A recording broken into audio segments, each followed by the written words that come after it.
Assalamualaikum warahmatullahi wabarakatuh.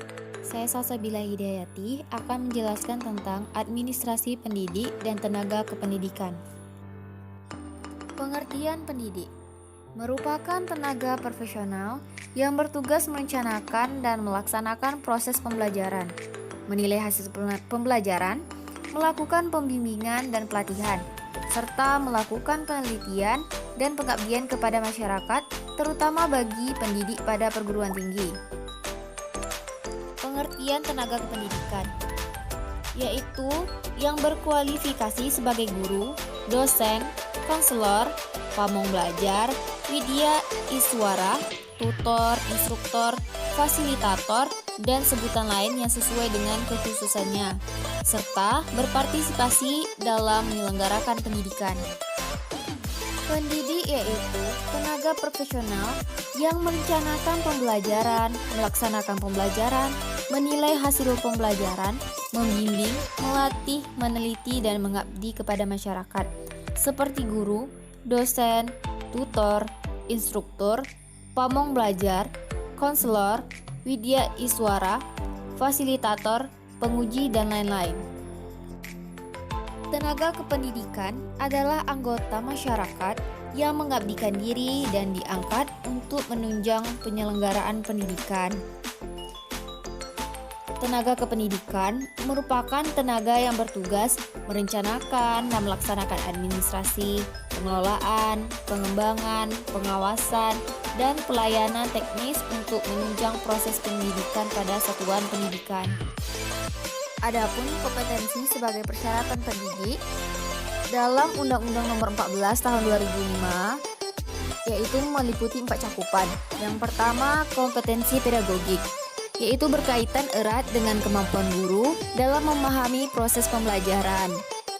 Pembelajaran yang berlangsung di ruang kelas bersifat dinamis. Kemudian yang kedua, kompetensi kepribadian, yaitu dalam menjalankan tugas dan fungsinya, seorang guru harus menunjukkan sikap dan kepribadian yang baik. Guru yang patut ditiru merupakan filosofi yang menunjukkan kemampuan kepribadian.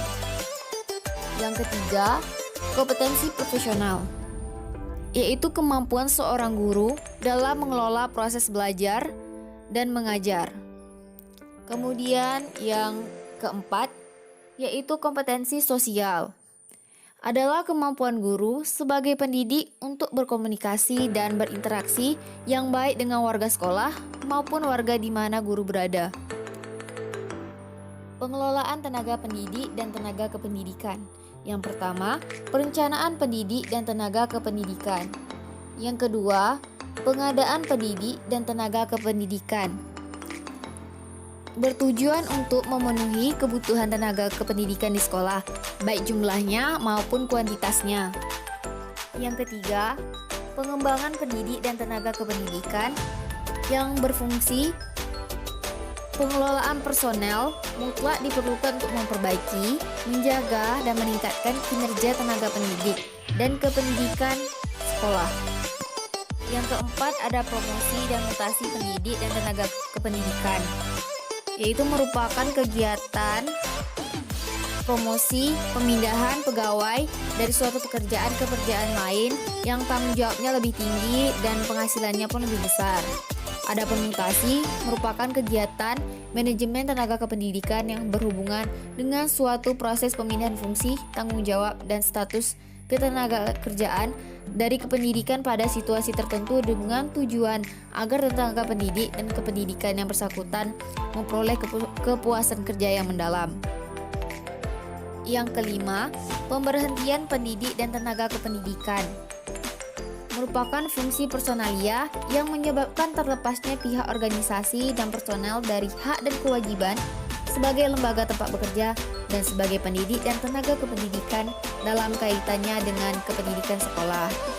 Sebab pemberhentian pendidik atau tenaga kependidikan yaitu ada karena permohonan sendiri, atau pemberhentian oleh dinas atau pemerintah, atau ada sebab-sebab lain, misalnya meninggal dunia atau mencapai batas pensiun. Yang keenam, kompensasi pendidik dan tenaga kependidikan. Kompensasi adalah balas jasa yang diberikan Dinas Pendidikan dan sekolah kepada tenaga kependidikan dalam bentuk uang dan mempunyai kecenderungan diberikan dengan tetap. Demikian penjelasan dari saya. Saya ucapkan terima kasih. Wassalamualaikum warahmatullahi wabarakatuh.